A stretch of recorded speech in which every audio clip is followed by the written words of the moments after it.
चलिए, कोई प्रश्न वगैरह हो तो वो देख लेते हैं अपन।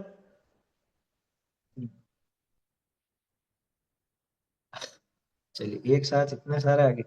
टोडरमल जी ने पहले ये लिखा हुआ पढ़ लेते हैं। क्या कहा? टोडरमल जी ने तत्व चिंतन की काफी महिमा बोली है। जैन दर्शन में काफी विषय, क्रमबद्ध पर्याय, राग और ज्ञान भिन्न इत्यादि। इतने सारे विषय हैं तो समझ नहीं आता कौन से विषय को लेकर तत्व चिंतन चालू करें। देखो, जब इतने सारे हैं तो कहीं भी हाथ मारो, जो हाथ आ जाए उसी को लेके चिंतन चालू करो। क्या दिक्कत है? कुल मिला के जिस चिंतन में आत्मा आवे वहां से चालू करो, घबराना नहीं। देखो, दो पद्धतियां हैं। एक तो ऐसा होता है कि बहुत सारी चीजें दिख रही है तो घबरा जाते हैं कि क्या करें क्या करें क्या करें, ये करें कि ये करें कि ये करें। एक पद्धति है, तो उसमें तो हमेशा असमंजस में ही रहेगी, बहुत गड़बड़ रहेगी। तो कहां से करना? कि भाई जिसमें आत्मा की बात मुख्य आती है, जिसमें आत्मा का स्वरूप आता हो, अब चाहे वो भेद विज्ञान की बात हो, चाहे आपा पर की बात हो, चाहे रत्नत्रय की बात हो, है ना, कुल मिला के आत्मा की बात उसमें आनी चाहिए, वहीं से चिंतन चालू करना चाहिए। सबसे खास चीज, जीव जुदा पुद्गल जुदा, सब ग्रंथन को सार, इससे आराम से चालू कर, है ना। और ऐसा तो है नहीं, अपनी बुद्धि बहुत तीक्ष्ण है। देखो, पंचम काल के जीवों में क्या है, बुद्धि तो बहुत तेज रहती लेकिन रुचि बहुत विपरीत होती है। तो वो सही जगह नहीं लगाता है, वो उल्टी सीधी जगह लगाता है। और कभी अपन जैसे सही जगह आ गए तो अब जैसे ये कंफ्यूजन हुआ, ऐसा कंफ्यूजन भी हो जाता है कि अरे ये भी है, ये भी है, ये भी है। एक तो अपने को रहता है सब ले लूं थोड़ा थोड़ा, तो उस चक्कर में मत पड़ो। जीवन कम है। देखो, मैं आपको गाथा बताता हूँ, पाहुड़ दोहा में प्रसिद्ध गाथा है। मुनि राम सिंह हुए हैं, उनकी उनका पाहुड़ दोहा नाम का ग्रंथ, दोहा पाहुड़ भी कहते हैं, पाहुड़ दोहा भी कहते हैं। उसमें गाथा आती है, अंतो नत्थि सुइणम कालो थो वियम दुम्मेहा तम अणवर सिक्खी एवं जम जर्मण खयम कुणहि। अंतो नत्थि सुइणम, श्रुतियों का तो अंत नहीं है, शास्त्रों का तो कोई अंत है नहीं। जैसे अभी आपने कहा ना, इतनी सारी चीजें हैं तत्व चिंतन करने, बहुत सारी बातें, बहुत सारी बातें। आत्मा के संबंध में भी खूब सारी चीजें। हम्म, आया समझ में? कालो थो कि काल थोड़ा है, ज्यादा समय का है अपने पास। अरे पूरे जीवन आप बिना सोए कंटिन्यू शास्त्राभ्यास शास्त्राभ्यास शास्त्राभ्यास ही करते रहो तो भी शास्त्र पूरे ना हो, इतने शास्त्र, इतनी बातें। अंतो नत्थि सुन्न कालो थो व्यम दुम्मेहा, और हम दुर्मेध हैं, हमारी बुद्धि खोटी है। खोटी का मतलब हमको समझ में नहीं आता, ऐसा नहीं है। खोटी है का मतलब फटाफट दूसरी जगह भागती, अच्छी अच्छी बात का विचार होते हुए भी पता नहीं जाने कहां कहां दिमाग दौड़ता। अरे पूजा करने बैठे 15-20 मिनट, वो 15-20 मिनट में भी तो जाने कितनी कितनी जगह घुमाता है? स्वाध्याय चलती हो, चर्चा चलती हो, उसमें भी तो जाने कहां कहां के विकल्प हो आते हैं। इसलिए दुर्मेध कहा आचार्य देव ने, इसलिए नहीं कहा कि समझ में नहीं आएगा, समझ में भी आ जाएगा भले। पहले तो ये समझता नहीं है इधर, क्यों? क्योंकि रुचि असल में दूसरी जगह की। दूसरा समझने भी जाए तो वहां पे भागता है इधर उधर, इसलिए दुर्मेध। तम अणवर सिक्खी अव्वम, इसलिए जल्दी से जल्दी, अणवर यानी केवल मात्र, सिक्खी अव्वम सीख लेने योग्य है, जम जर्मण क्षयम कुणही, जिससे जन्म जरा मरण का क्षय हो सके। और इसमें पांच बातें मुख्य हैं, जो अपनी मोक्ष मार्ग की पांच मूलभूत प्रयोजन रकम है। क्या? मूलभूत रकम, प्रयोजन भूत रकम जो है, ऐसी पांच है। कौन कौन सी? बहुत दिन हो गए, दोहरा लेते हैं। सबसे पहले देव शास्त्र। तो देव शास्त्र गुरु का तो सामान्य एक विकल्प चलता है कि दृढ़ श्रद्धा चलती है। तत्व चिंतन में उनका भी स्थान है। उनका स्थान किस तरह से है कि देव का स्वरूप समझ के आत्मा के स्वरूप तक जाता है, तो ये देव का स्थान है। गुरु से वो बात समझता है, शास्त्र से वो बात समझता है, इसलिए इनका स्थान है। ठीक है ना? मूलभूत रकम में देव शास्त्र गुरु की दृढ़ श्रद्धा, वो पहले है। फिर सात तत्व का श्रद्धान, सात तत्व संबंधी विचार करना चाहिए। जीव क्या, अजीव क्या, शरीर का काम मैं कर सकता हूं या नहीं, कर्मों की वजह से मेरे राग द्वेष होते हैं या नहीं। अपन ने देखा था ना, भाई जीव अगर शरीर का करता हो तो जीव और अजीव को एक कर दिया। कर्म अगर इसको राग द्वेष कराते हो तो इसने आश्रव और उसको उद्गल को, उद्गल यानी अजीव, अजीव और आश्रव को एक कर दिया, तो सात तत्व तो बनेंगे नहीं। ऐसे हर चीज में विचार कर, है ना, कैसे भाव समझ लो उसमें काम क्या है कैसे नहीं है, ऐसे 7 तत्व। और रत्नत्रय, सम्यक दर्शन ज्ञान चारित्र, क्या स्वरूप है सम्यक दर्शन का, है? 7 तत्व की श्रद्धा, देवशास्त्र गुरु की श्रद्धा, है, आपा पर की श्रद्धा वगैरह वो सब है। और क्या है चौथा, आपा और पर, मैं कौन और पर कौन, है? मैं कौन हूं और पर कौन है, मेरा क्या स्वरूप है, पर का क्या स्वरूप है, परस्पर में एक दूसरे का क्या संबंध है, मैं इसका कुछ कर सकता हूं या नहीं, ये मेरा कुछ कर सकता है या नहीं, है? मैं इसका हूं या नहीं, ये मेरा है या नहीं, अरे मैं इसको जान भी सकता हूं या नहीं, ऐसा परस्पर में आपा पर का श्रद्धा। और अंतिम, स्वयं को हितकारी और अहितकारी भाव, ये जो मेरे भाव चलते हैं, ये मुझे भला करने वाले हैं, हित करने वाले हैं, या मेरा अहित करने वाले, ये 5 मूलभूत रकम है। पूरा तत्व चिंतन इन 5 के इर्द गिर्द ही घूमेगा, इसके अलावा बाकी जो है ठीक है, जिनवाणी के हिसाब से वो अभ्यास रूप हो सकता है, लेकिन वो प्रयोजन भूत नहीं होगा। प्रयोजन भूत बातें तो ये 5, इन 5 के इर्द गिर्द ही आएगी सारी प्रयोजन भूत बातें, है ना। देव शास्त्र गुरु, 7 तत्व, रत्नत्रय, आपा पर, और मुझे हितकारी अहितकारी भाव, इन 5 के अलावा मतलब बाकी और भी ठीक है, वो शुभ भाव के लिए काम की हो सकती है, लेकिन मूल जो तत्व विचार की बात है, तत्व चिंतन की बात है, वो तो इन 5 के इर्द गिर्द ही आएगी। और उसमें मुख्य रहेगा आत्मा। देव शास्त्र गुरु के विचार में अगर आत्मा नहीं आता तो वो विचार काम का नहीं। 7 तत्व के विचार में अगर आत्मा का विचार ना हो तो वो काम का नहीं। रत्न त्रय की बात में कोई बाहर बाहर की क्रिया का काम हो जाए, आत्मा की बात ना हो तो वो काम का नहीं। आपा पर में तो पहली पार्टी ही आत्मा है, और खुद को हितकारी हितकारी भाव वो भी आत्मा की बात। इसलिए आत्मा को ऊर्ध्व रख करके कुछ भी विचार करो, आत्मा को ऊर्ध्व रख करके करो। अरे तत्व दृष्टि जिसकी होगी ना, उसको तो हर जगह तत्व विचार के मौके मिले। वो चलती हुई साइकिल भी देखेगा ना, तो उसमें से तत्व विचार निकाल लेगा। कैसे, अरे ये पहिया घूमता है, ऐसे ही मेरी पर्याय भी लगातार घूमती है। और ये जो धुरी है, इस धुरी, ये धुरी स्थिर रहती है, पहिया इसके चारों तरफ घूम रहा है, उसी तरह से मैं ध्रुव तत्व हूं, ये वहां निकाल लेगा। और बताऊं, अरे ये कितनी रफ्तार में दौड़े जा रहा है ये जीव, इसके भाव रुकते ही नहीं है, ब्रेक लगाओ, वैराग्य का ब्रेक लगा। बोलो, ये तो एक उदाहरण लिया मैंने, कहीं पर भी लगा सकता है, जो दिखे वहां तत्व विचार कर ले। भोजन को देख करके विचारे, ये भोजन कैसे बना, कैसा, तो ये देखो पुद्गल का कैसा परिणमन, पहले तो कैसा था, गेहूं था, गेहूं का आटा हो गया, आटे की रोटी हो गई, रोटी अब मुंह में जाएगी और उसका जाने क्या क्या बन जाएगा, है। लेकिन इसका स्वाद लेने वाला मैं हूं या नहीं, मैं इसका स्वाद भी ले सकता हूं या नहीं, बोलो, विचार तो कहीं भी चल सकता है ना। अगर रुचि सही जगह की हो गई है तो हर कहीं से तत्व विचार निकल करके आ जाएगा, तत्व चिंतन निकाल सकते हैं। आया समझ, ये तो रुचि के ऊपर है। तो बहुत जगह बहुत सारा माल है, बहुत सामान है, उसको देख के घबराना नहीं। एक पद्धति है कि कहीं से भी उठा करके चिंतन कर लो, लेकिन रुचि और बुद्धि थोड़ी सही होनी चाहिए, क्योंकि निश्चयाभासी भी कहीं से उठाकर और कुछ भी मन माना मानने लग जाता है, व्यवहाराभासी भी वो अपना गलत कर लेता है। इसलिए वो जो अपन ने देखी ना अभी इसकी पुरुषार्थ सिद्धि उपाय की गाथा है, अत्यंत निशित धारम दुरासदम जिन वरस से नए चक्रम। तो वो गुरुओं के माध्यम से, गुरु मिल ही गए अपने को, टोडर मल जी जैसे, गुरुदेव जैसे, अमृत चंद्राचार्य, कुंद कुंदाचार्य देव जैसे, ये सब मिल ही गए। तो इनका अपन सदुपयोग करके वैसा चिंतन करें, है ना। उसमें घबराने जैसा नहीं कि बहुत सारा है क्या करें, क्या पहले क्या करें, पहले क्या करना है, जो हाथ में आए वो निपटाते जाओ काम। जिसके माथे में बहुत सारे काम आ गए वो क्या करे, अरे पहले ये करूं कि ये करूं कि ये करूं, अरे तू तो निपटाता जा, जो सामने आ रहा है निपटाता जा। क्या, बहुत सारे काम पेंडिंग हो, बहुत सारी फाइलें पेंडिंग पड़ी हो, क्या करें, पहले इसको करूं कि पहले इसको करूं, इसमें ही समय निकल जाएगा, उठाओ और निपटाओ। आया समझ में? ऐसा है, सामने आए करते जाओ, ऐसा है ना। और स्वाध्याय में तो ये बात है, बंद करके करना, जुड़ करके करना।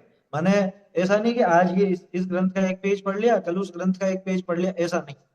वो तो बंद करके ही होगी, क्योंकि बिना बंधे तो उल्टा सीधा अभिप्राय समझ में आएगा, है ना। इसलिए वो क्या प्रकरण है आगे से पीछे तक का पूरा स्पष्ट होना चाहिए, ऐसी बात है। चलिए आगे देखते हैं और क्या लिखा है, ये दो तीन चीजें।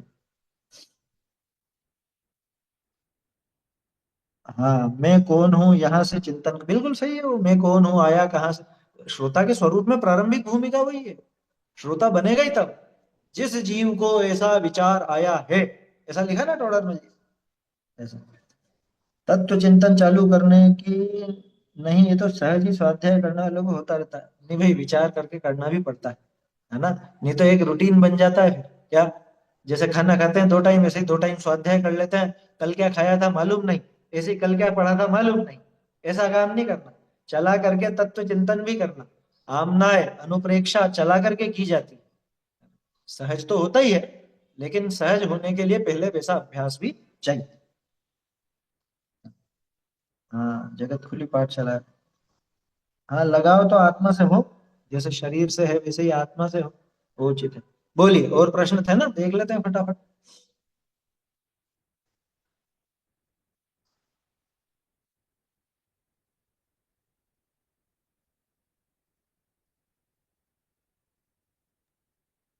वो लोकांतिक देव के बारे में है ना, समझना था। ये पंचकल्याणक आते हैं ना, तो लोकांतिक देव की चर्चा आती है। तो सर्वार्थ हाँ, सिद्धि के जो देव होते हैं वो भी तो ब्रह्मचारी और एक भवतारी होते हैं। तो वो मुख्यतः उतरते नहीं है। लोकांतिक देव। देखो अच्छा। लोकांतिक देव क्या है, लोकांतिक देव है ना पांचवा जो ब्रह्म स्वर्ग है, ब्रह्म स्वर्ग की सीध में उनका स्थान बना हुआ है। पहले अपनी बहुत पहले करणानि योग की चर्चा चली थी, शायद मेरे ख्याल से तत्वार सूत्र का प्रकरण था जब, या फिर क्या पता ऑनलाइन नहीं चली होगी वो। अ, जैसे पहला दूसरा तीसरा चौथा स्वर्ग, उसके बाद जो पांचवा छठा स्वर्ग है वो कहाँ पे है, वो जो कॉर्नर है ना, ऐसा कॉर्नर जो बना हुआ है तीन लोक की रचना में, तो वो पांचवा छठा स्वर्ग जहां है उसकी सीध में दूर जाकर उनके विमानों नहीं, थोड़ा वो उसी सीध में उनके विमान लोकांतिक देवों, तो इसलिए उनको ब्रह्मचारी कहा जाता है। ब्रह्म स्वर्ग की सीध में रहते हैं इसलिए ब्रह्मचारी है, ब्रह्मचारी कोई देव हो नहीं सकता, देवों के संयम ही नहीं होता है, ब्रह्मचारी कहां से हो, है ना। देवों के कोई स्वर्ग वो संयम नहीं होता, तो ब्रह्म स्वर्ग की सीध में रहते हैं इसलिए ब्रह्मचारी कह देते हैं। और ये भी कहां से कहने लगे ये मुझे मालूम नहीं चला, क्योंकि शास्त्रों में ब्रह्मचारी नाम नहीं आया, ये तो पंच कल्याणकों में महिमा दिखाने के लिए बोल देते हैं, ठीक है ना। और फिर ये जरूर है कि वो सिर्फ वैराग्य के प्रकरण में ही आते हैं, बहुत विरक्त होते हैं। विरक्त होते हैं का मतलब ऐसा नहीं समझना कि वो आ, उनके संयम है या कुछ ऐसा है, विरक्त ऐसे रहते हैं लेकिन रहता चौथा गुणस्थान ही है। सारे ही देव चौथे गुणस्थान वाले, सम्यक दृष्टि, है ना, चौथे से ऊपर जा नहीं सकते। सर्वार सिद्धि वाले भी चौथे गुणस्थान के ही रहते हैं, लेकिन सर्वार सिद्धि वाले तो नीचे ही नहीं उतरते, और ये आ जाते हैं उतर के। वो भी कब आते हैं, कि जब दीक्षा का प्रकरण होता है तब, तब कल्याणक के समय वो ब्रह्मचारी और ब्रह्मचारी नहीं होते। अब फिर कोई कहेगा कि उनके देवियां नहीं होती इसलिए, अरे तो देवियां नहीं होने से कोई ब्रह्मचारी थोड़ी ना हो जाएगा, है? किसी की शादी नहीं हुई तो उसको ब्रह्मचारी थोड़े ना कहते, समझ में ही बात, शादी नहीं हुई ये एक बात है, ब्रह्मचारी होना है दूसरी बात है। तो चूंकि उनके संयम नहीं होता, संयम तो पांचवें गुणस्थान से ही होता है, उनके पंचम गुणस्थान है नहीं, इसलिए वास्तव में तो ब्रह्मचारी नहीं है, लेकिन ब्रह्म स्वर्ग की सीध में चरण करते हैं इसलिए ब्रह्मचारी कहलाते हैं, एक अपेक्षा ही।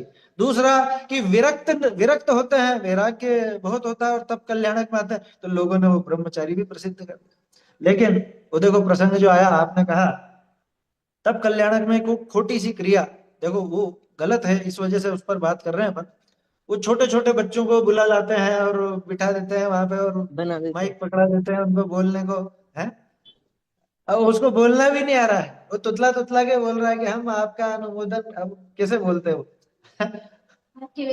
हाँ, आपके वेरा, उसको मालूम भी नहीं अभी तो कौन से तीर्थंकर है क्या है, कोई तो बच्चा वो गुमसुम हो गया, किसी को बोलने को नहीं मिला तो वो रुआसा हो गया, वो थोड़ा हास्य जैसा हो जाता है। देखो तीर्थंकरों का जो कार्य है बहुत महिमा पूर्वक और बहुत बहुमान पूर्वक होता है, उसमें ये हंसी खेल जैसे काम नहीं होना चाहिए। ये तो आयोजकों ने एक पता नहीं जाने क्या ऐसा बना लिया कि उस बहाने थोड़ी सी बोलियां वगैरह भी आ जाएंगी, है, तो कि आपके बच्चे को ये मौका मिल जाएगा और ऐसा वैसा उनको झुलाएंगे और उस पे विमान से आते हुए दिखा देंगे, माँ बाप भी खुश बच्चे भी खुश। अरे तीन लोग के नाथ का काम हो रहा है, उसमें ऐसी हंसी मजाक वाली बात नहीं होनी चाहिए, है ना। अब लेकिन ठीक है, सबके अपने अपने विचार है, कोई कोई किस पर क्या पाबंदी लगा सकता है कि खुद तो कहीं जाते नहीं हो, दूसरों की बस बोलते रहते हो। ऐसा कह देंगे लोग तो अपने से, उसमें क्या है। खैर, देखो तो उसमें समझना, प्रश्न यही था ना, सरवार सिद्धि के क्यों नहीं आता है। ये सरवार सिद्धि वाले तो कहीं नहीं जाते, वो नीचे उतरते ही नहीं, है ना, वो नहीं उतरते नीचे। और ये यहाँ पे रहते हैं तो आ जाते हैं नीचे। लोकांतिक देव यहाँ रहते हैं, सर्वार सिद्धि में नहीं रहते। दोनों एक भव अवतारी है, दोनों सम्यक दृष्टि है जन्म से, मतलब पिछले भव से ही सम्यक दृष्टि है, लोकांतिक भी सर्वार सिद्धि के भी, और दोनों अगले भव में मोक्ष जाने वाले, ये पक्की बात है। ठीक है ना, ऐसा है। बोलिए। सर एक छोटी सी जिज्ञासा है कि वैसे तो तत्व चिंतन बहुत सरस बिंदु है, लेकिन उसकी सरसता को कैसे बराबर बढ़ाया जाए यार, उसकी वृद्धि कैसे की जाए, उसमें कैसे वृद्धिंगत, कैसे क्या और पॉइंट ऐड करेंगे उसमें वृद्धि बढ़ती जाए, तत्व चिंतन सरस होता जाए। देखो, सरसता तो तभी बढ़ती है कि जब वास्तव में उसका रस आया।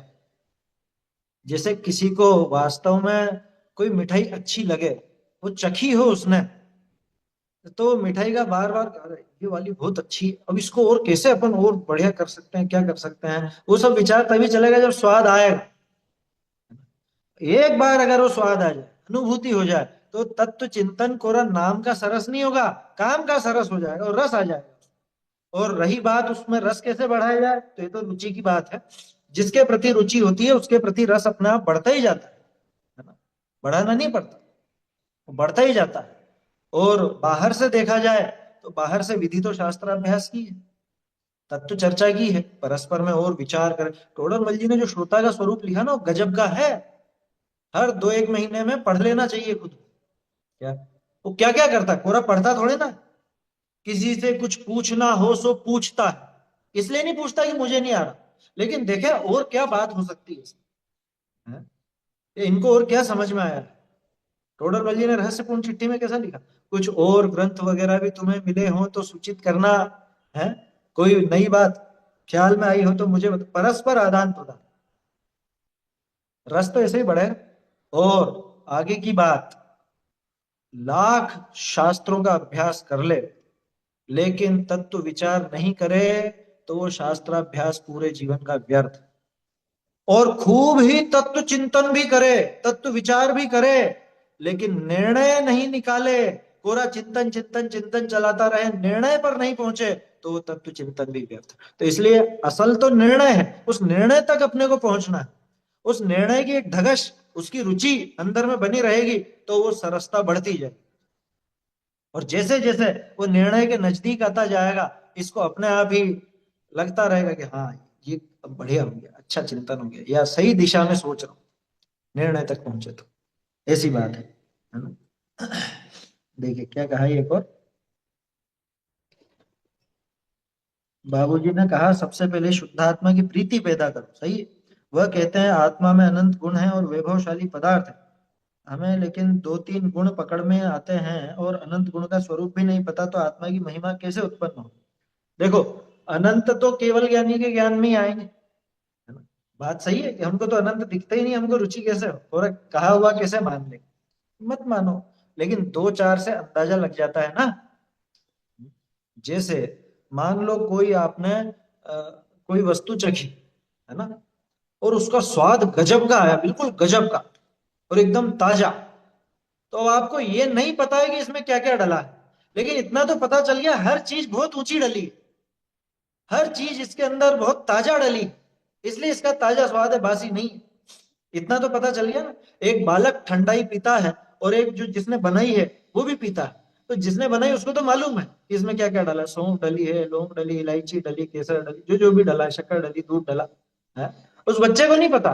लेकिन वो जो स्वाद आया, उस स्वाद से उसको ये तो अंदाजा लग गया कि इसमें सब अच्छी अच्छी चीजें डली, क्योंकि बुरी बुरी चीजों से तो कोई अच्छा स्वाद बन नहीं सकता। तो ऐसे ही ज्ञान दर्शन सुख वीर इत्यादि चार पांच गुण अपने को पकड़ में आते हैं। थोड़ा बहुत और अभ्यास कर ले में तो आठ गुणों की चर्चा अपन कर लेते हैं, नौ लब्धियों के हिसाब से चर्चा कर लेते हैं, ज्यादा से ज्यादा कर ले तो 47 शक्तियां, इससे ज्यादा क्या। तो बाकी तो केवल ज्ञानी को ही पकड़ में आते हैं अनंत गुण, लेकिन जैसे उन्होंने दिखाए हैं और वैसा थोड़ा भी हमको अनुभव होता है अथवा चिंतन होता है तो आनंद आता है या नहीं आता, तो उस हिसाब से अपने उसकी प्रतीति कर, है ना। और कोई दिक्कत नहीं है, क्या अनंत गुण मुझे नहीं पकड़ में आते, इससे भी कोई दिक्कत नहीं है। एक ज्ञान अकेला पकड़ में आ गया तो सब पकड़ में आ गया। एक साधे सब सधे, आया समझ में। अब सब साधे सध जाए, सब जाए वाली बात तो नहीं कहेंगे अपन, लेकिन एक साधे सब सधे। ज्ञान को मुख्य लेना, बिल्कुल सही बात। ज्ञान को ही मुख्य देखो, क्योंकि ज्ञान सिर्फ अपनी पहचान कराने वाला नहीं है, बल्कि हम जितना कुछ कर रहे हैं वो ज्ञान से ही कर रहे हैं। हमारा सारा का सारा काम ज्ञान के ऊपर ही ठहरा हुआ है। क्या हम जो करेंगे वो ज्ञान के आधार से ही करेंगे। यहां तक कि हमारा राग द्वेष भी हमारे ज्ञान के पीछे पीछे चलते हैं। हम जिसको जानते हैं उसी के प्रति राग द्वेष करते हैं, और जान करके ही राग द्वेष छोड़ते हैं। रुचि, जो श्रद्धा जिसको अपन कहते हैं, वो भी ज्ञान के आधार पर होती है। हमारा हर क्या काम ज्ञान से जुड़ा हुआ है, हमारी सत्ता ज्ञान से है, हमारा वस्तुत्व ज्ञान से है, हमारा एक एक कण ज्ञान का बना हुआ। हाँ, एक ज्ञान स्वभाव में सर्व गुण उछलते हैं, गुरुदेव श्री का नहीं है, ये तो अमृत चंद्राचार्य देव का कथन। ज्ञान मात्र इस शब्द में है अनंत गुण व्याप्त, गायक भी कहते उसे प्रकट पुकारा आप्त। ऐसा है ना श्लोक। तो इसलिए वो रुचि के अनुसार ही बढ़ेगी, देखो, है ना। तत्व चिंतन कैसे बढ़ाना, उसकी विधि भी यही है कि रुचि बढ़ाओ। रुचि बढ़ेगा तो तत्व चिंतन भी बढ़ेगा, और क्या विचार करें, किसको पहले रखें, तो वो भी सब चीजें इसमें शामिल हो जाती हैं। आत्मा को ऊर्ध्व रख करके विचार करें तो अपने आप ही सारा विचार तत्व विचार हो, ऐसा है ना? चलिए, समय हो गया है अपना। अच्छा है, तत्व विचार की चर्चा, आत्मा की चर्चा हो तो वो कारगर रहती। आगे अब ऐसे ही रखें अपन, है ना। हर संडे को सुबह ही रख ले, ज्यादा ठीक है। शाम को मोक्ष मार्ग प्रकाशक कंटिन्यू रहेगा। चलिए, समाप्त करते हैं।